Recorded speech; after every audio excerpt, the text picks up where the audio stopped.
quiero relatarles, amén, prácticamente lo que hay en lo que fue ese tiempo para mí. Yo pertenecía a la iglesia católica, la iglesia de Fátima, ubicada en la colonia Centroamérica, en la ciudad de Managua, Nicaragua. Y los sacerdotes, pues eran de origen franciscano, o sea, tenían su orden franciscana. Allí en ese lugar, gloria al Señor, pues a medida que creció el barrio, la colonia, pues también creció la iglesia, la fundaron allí bajo el nombre de la iglesia de Fátima, gloria al Señor. Allí en ese lugar, mis padres, especialmente mi madre, fue la que me enseñó los caminos del catolicismo romano y me enseñó el respeto y acudir a la iglesia. Es más, todavía de pequeño acudíamos a misa, porque mi mamá nos decía, si ustedes no van a misa, el domingo nos decía, si ustedes no van a misa, ustedes no pueden salir.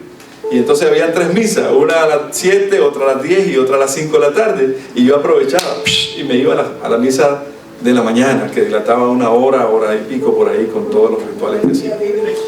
Entonces acudía a las actividades de la iglesia, gloria al Señor. Me encantaba ir a la Purísima. La Purísima es una celebración que se hace en Nicaragua, donde se le canta a la Virgen María, a la Virgen de Concepción. Es una tradición, de hecho, pues dicen que la Virgen de Nicaragua es la Concepción. En Honduras es la Chuyapa, en República Dominicana las Mercedes. ¿Qué hay en otro lugar? ¿En Colombia? ¿La Virgen María? ¿La Señor Puerto Rico? No, es que no tiene. La del Carmen. La Virgen del Carmen. Ok. Entonces, la de Cuba es la Virgen del Cobre. Del Cobre, de la Caridad del Cobre. Muy bien. Entonces, pero cuando era pequeño, yo tenía apenas unos 8 o 9 años, me convertí en monaguillo. Monaguillo es el que ayuda a servir la misa. Y una vez me tocó a mí hacerlo solo, porque antes había un grupo de muchachos niños, que lo hacíamos y ya todos pues nos dejamos llevar por lo que ya ellos sabían, yo no. Y un día entré así a la parte de atrás y estaba el sacerdote en la misa celebrando, había mucha gente y me acuerdo que era un jueves y yo en vez de llevarle el agua para que él se lavara las manos, acuérdense que el ritual es que se lavan las manos, ¿verdad? Y entonces le llevo le llevo la hostia, con esa hostia grande del jueves. Ay, Dios mío, dije que se le llama el Santísimo, no sé si así se le llama todavía. Y yo lo saco así y me meto otra vez y toda la gente se pone a reír, porque me vieron que salí con la cosa y después saqué el agua. Era para recibir un clac del cura, porque eso antes era así, yo no sé por qué. Y a uno le llegaba a ayudar y más bien le daban a uno en la cabeza. Pero así era como cuando fui monaguillo. Luego después me interesó, ya en mi adolescencia, próximo a mi juventud, comenzó el movimiento carismático. El movimiento carismático comenzó por los años 70, pero se fue extendiendo a medida que iba pasando el tiempo, gloria al Señor, a tal extremo de que la gente estaba viendo, porque mucha gente se puso enojada, porque razón habían esos cantos evangélicos, decían antievangélicos, decía la gente, porque cantaban alabaré, alabaré, alabaré, y ya lo estaban metiendo a la iglesia católica. Y a mí me encantó eso, porque era una renovación prácticamente de los cantos y de todas las cosas que estaban sucediendo. El Papa Pablo VI inició ese proyecto para que menos personas se fueran de la iglesia católica. Y el Papa Juan Pablo, gloria al Señor, Juan Pablo II, revolucionó la iglesia, porque dijo, bueno, ahora vamos a sacar todas las imágenes de las iglesias. Y me acuerdo que mi vecina, gloria al Señor, la vecina de nosotros, no es mi vecina, la vecina de nosotros, pues tenía una imagen así de este tamaño, y la tuvo ella muy contenta la llevaba a la iglesia para que la pusiera en un rincón de la iglesia, y le dijo el cura, no, aquí no queremos eso, digo, porque estamos renovando la iglesia y va a ser diferente. Bueno, entonces ella se enojó demasiado y dice, ahora estos que dicen que son carismáticos, dice, están cambiando la iglesia, la tradición se está perdiendo, que esto y que el otro, que son hijos del diablo, decía y todo. Y yo me ponía a reír porque decía, bueno, ¿cómo el diablo no puede echar al mismo diablo? Y así fue. Además de eso, muchos estaban abandonando la iglesia católica y necesitaban con urgencia que más jóvenes entraran a la renovación carismática, para saber que ellos seguían en la iglesia católica, porque se hacían rezos a la Virgen, rezos a un sinnúmero de cosas, amén, que después uno se da cuenta que uno dice, wow, de verdad que sí.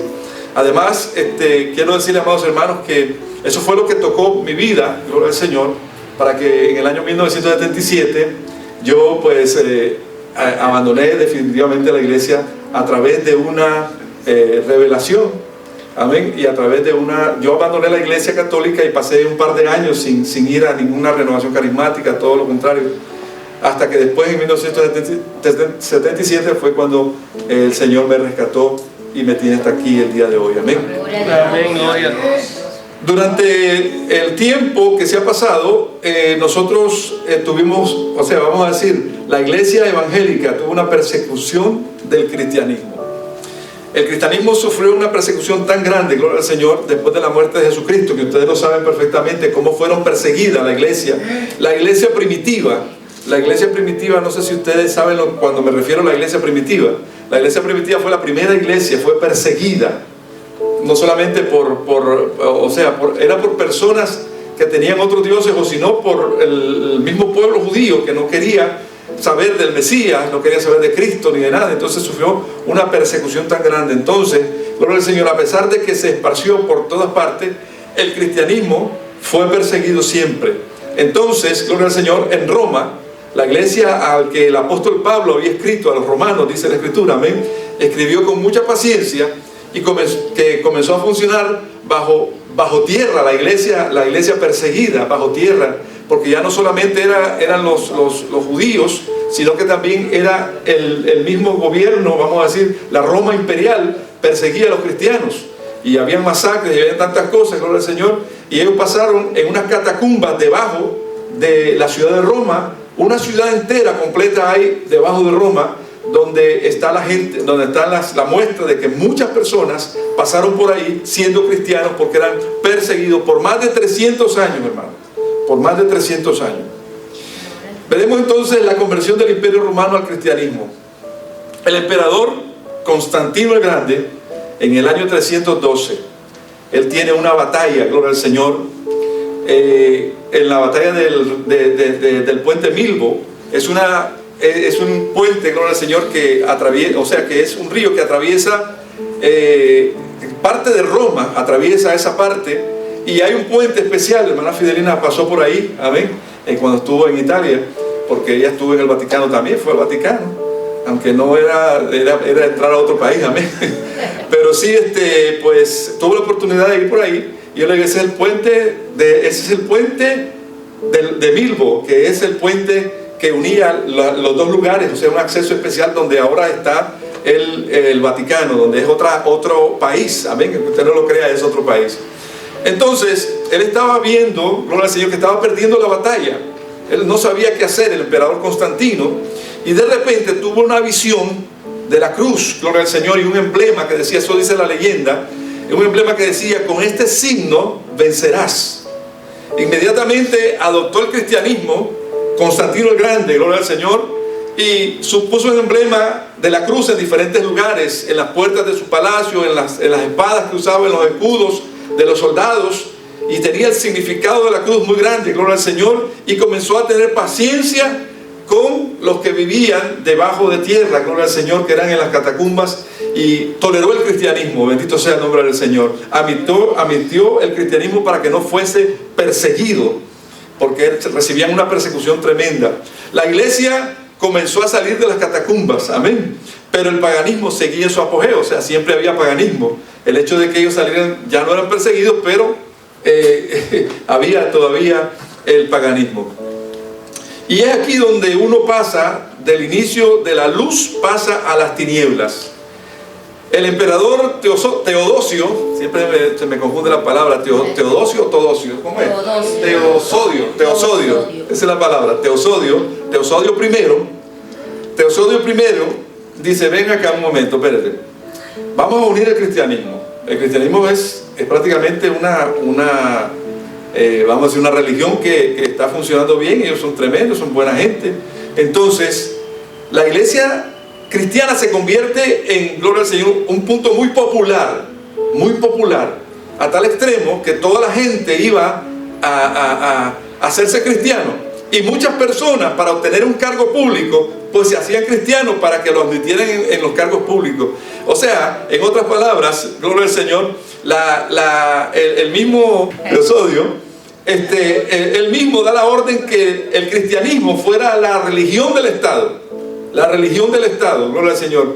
Y la iglesia se comenzó a llenar de gente impía, gloria al Señor, malvada, no por conversión de corazón, porque había más incrédulos que creyentes, porque todo el mundo quería tener un puesto en el gobierno. Yo no sé si ustedes conocen algún gobierno que es así. Si usted no pertenece a mi partido, tú no puedes trabajar para el gobierno.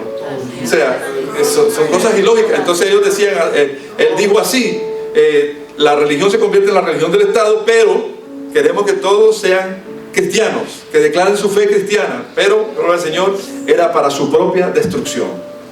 Para su propia destrucción. Tan popular que los cristianos se confundieron y dijeron que la iglesia está florecida, está bonita, mire cómo está creciendo la iglesia, cuánta gente viene a Cristo. Y no era así, gloria al Señor, era un plan macabro de las fuerzas demoníacas, gloria al Señor, que estaban entorpeciendo la labor de la fe de las personas. Y es allí, gloria al Señor, donde viene el problema. ¿Por qué razón? El reino de los cielos, aprovechando que el imperio romano comenzaba a desaparecer.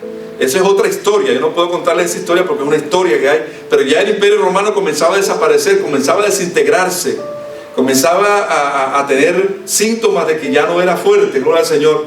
Entonces muchos creyeron, dice, ahora es el momento, este es el reino de Dios que ha llegado, y vamos a instalar y vamos a apoderarnos de todas las cosas que hay, gloria al Señor, para ser iguales que los emperadores, que los reyes. Amén. Los obispos se creyeron con autoridad, gloria al Señor, porque decían, el reino de los cielos ha llegado, así que nos vamos a sentar en un trono. Fíjense que funcionaban como reyes, funcionaban con toda la autoridad, gloria al Señor, tenían oro, tenían súbditos, tenían la gente que pagar impuestos y un sinnúmero de cosas, gloria al Señor, aunque no se les nombraba reyes, pero sí actuaban como reyes. Entonces, gloria al Señor, eran los papas. Se nombraron ellos vicarios de Cristo. Vicario de Cristo quiere decir que es una persona que representa al Espíritu Santo, representa a Cristo, representa a Dios. Puede ser el vicario de Dios, el vicario de Cristo, pero no era así, gloria al Señor, porque la iglesia comenzó a caer en densas, pero peores densas tinieblas, gloria al Señor. La iglesia papal católica tuvo sus años de oscuridad, de verdad que sí, aunque usted no lo crea, de intensas tinieblas que en nuestros días nosotros nos asombraríamos qué es lo que pasa, qué es lo que pasó detrás. Hay un libro que yo lo estuve leyendo hace mucho tiempo atrás, cuando recién comenzaba en el cristianismo, me lo recomendaron, lo leí, y yo dije, tengo que averiguar. Me fui a la biblioteca, porque antes no había Facebook, ni había Google, ni había nada de eso, que uno consulta rapidísimo, en cuestión de segundos ya lo tiene. Yo tenía que ir a la biblioteca a buscar libros para entender si eso era cierto o no era cierto. Y efectivamente era cierto, gloria al Señor. Había densas tinieblas dentro de la iglesia católica, gloria al Señor. Entonces, dentro de la iglesia católica surgieron sobornos para poder ocupar el trono papal. ¿Ustedes saben lo que es eso? Sobornos. Había gente aristócrata o aristocráticas que tenían, gloria al Señor, el poder económico para poder pagar para que mi primo, mi tío o mi hijo se siente en el trono. Y así sucedió con muchas cosas. Se autollamaron papas y la iglesia comenzó a corromperse. Esa iglesia que se debía del papel principal del amor al prójimo, de la predicación del evangelio y un sinnúmero de cosas, gloria al Señor. Y al papa se autodeclara infalible. ¿Qué quiere decir infalible? Infalible quiere decir que todo lo que propusiera era verdadero sin cuestionarlo. Es como yo le digo, no, ese color es verde, miren hermano, ese color es verde. Y ustedes dirán, no, pero ese color es gris. Pero yo digo, no, es verde, todo el mundo tiene que entender que eso es verde. Entonces, eso se llama, gloria al Señor, la palabra infalible. Una persona que propone y sin cuestionar nada, hay que obedecerle o hay que hacer todo lo que Él dice. Ejerce autoridades incuestionables, gloria al Señor. Y ahí comenzaron las bulas papales. Yo no puedo contarle en detalle todas las cosas, más yo estoy haciendo un resumen, porque esto es inmenso, hermano. El libro era así de este tamaño, hermano, para poder leer la historia de la iglesia. Y está la historia negra de la iglesia, donde hay una corrupción tan increíble, a tal extremo, que Alejandro VI, gloria al Señor, tuvo una cantidad de concubinas. Está registrado eso, hermano, no crea que no. Está registrado, no es porque ustedes son son protestantes o son pentecostales. No, está registrado eso. Tuvo una cantidad de concubinas, gloria al Señor, y una cantidad de hijos ilegítimos.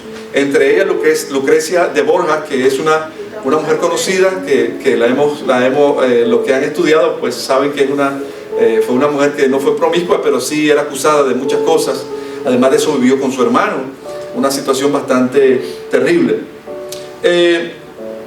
Pero a medida que va pasando el tiempo, este hombre muere y deja un montón de hijos y un montón de cosas increíbles. La iglesia era prácticamente una iglesia corrupta. Los sacerdotes, los cardenales que estaban a la par eran corruptos, se dejaban llegar por lo que el Papa decía o por lo que ellos querían, sobornaban, inclusive hasta llevaban a las personas a juicio sin necesidad de ser enjuiciadas solo porque me cae mal o porque tenía... Era una corrupción prácticamente completa. Pero la iglesia cambia diferentemente cuando viene el siguiente Papa, que es Gregorio I. Gregorio I, gloria al Señor, porque no todo era caos en aquel entonces, amados hermanos. No, habían hombres que, gloria al Señor, que condenaban la inmoralidad, porque decían, no puede ser que sea eso así. Gregorio I pide que todos los sacerdotes hagan un voto de castidad. No se podían casar, no podían formar una familia, y a lo que se le llamó el celibato. ¿Ustedes han oído hablar del celibato? El celibato es que el sacerdote hace un juramento que no va a casarse, más que se va a casar con Cristo. Pero, gloria al Señor, continuaron las bulas papales. Bulas papales, gloria al Señor, son edictos de los papas que comenzaron a hacer locuras. ¿Por qué razón? Porque comenzaron a tener las veneraciones de los santos. Veneraciones de los santos, o sea que los santos interceden por los pecadores. Y usaron imágenes de arriba para abajo, gloria al Señor, que representaban a un santo ya fallecido para pedirle que intercediera, gloria al Señor. Una lucha constante también de que si María era virgen o no era virgen, que si realmente tuvo más hijos o no tuvo más hijos, que si se fue al cielo, gloria al Señor, y se convirtió en la reina del cielo o no. Y esa lucha, hermanos, mire, una lucha que desde el siglo VI hasta 1950, o sea, hace poco, no hace ni 100 años, hasta 1950 decretaron que María se había ido al cielo, cosa que no aparece ni en la Biblia. Bendito sea el nombre del Señor. La convierte en la reina del cielo, la reina del Apocalipsis, gloria al Señor, y por ende la madre de Dios. Y ella está en el trono, ya no son 3, ahora son 4 los que están allá, gloria al Señor, y está librando a muchas personas del pecado, supuestamente, porque ella intercede como madre. Al fin, pues tenía que agarrar a sus hijos y decirle, mira hijo, aquí viene Miguel Catalán, y pues él ha sido pecador, pero perdón, hermano, él ha sido pecador, pero perdónalo. Y entonces venía él y decía, mi madre me lo pide, sí, está perdonado. Es una locura prácticamente, porque ya lo vamos a ir viendo, y eso es a lo que se refiere la palabra apologético. Eso lo vamos a ver luego. Entonces, amados hermanos, era prohibido, una de las bulas papales, era prohibido leer la Biblia, imagínense, hermanos, y solo el Papa podía interpretarla a través de sus cardenales. Bendito sea el nombre del Señor. El Papa Benedicto XVI, Benedicto XIV, no es Benedicto XVI, Benedicto XIV, en el año 1229 tomó la decisión que ningún laico aún podía leer la Biblia. Y entonces en el año 1234 comenzaron a quemar los textos que ya habían sido traducidos al idioma original. Por ejemplo, si yo soy alemán, al alemán; si yo soy sueco, al sueco; si yo soy español, al español. Amén, ¿me entienden, hermanos? Amén. Pues entonces esas traducciones lo que hicieron fueron textos, no la Biblia entera, sino que fueron textos, los quemaron por orden, gloria al Señor, del Papa Benedicto XIV. Esto es un caos, amados hermanos, porque aquí también impusieron ellos lo que se llama, gloria al Señor, esta ordenanza, que también las personas deberían oír el culto o la misa a Dios en latín. No podía ser prácticamente en español, ni en inglés, ni en francés, ni en ningún otro idioma. Tenía que ser en latín. Por eso que la gente llegaba a la iglesia. Yo me acuerdo que todavía yo escuché las palabras, vamos a oír misa, porque solo iban a oír. Yo me acuerdo, hermano, mire, yo no soy tan viejo como aparento, pero sí quiero decirles, amados hermanos, que yo oí la misa en latín.